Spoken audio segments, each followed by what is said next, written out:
Let's assume that there is a profit amount target determined in sales made over a certain product list in our table.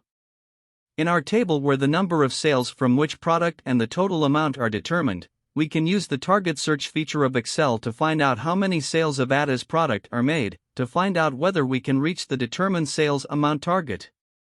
In order to find out how many sales of paper clips should be made in order to reach the total profit target of $15,000, under the Data tab, we select the target search option from the Situation Analysis section.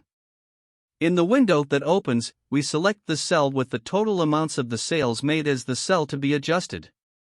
As the result cell, we determine the amount in the total earnings target cell. Since we want to find out how many sales should be made from the paper clip cell as the cell to be changed, we choose the cell where the sales number of the paper clip product will be found.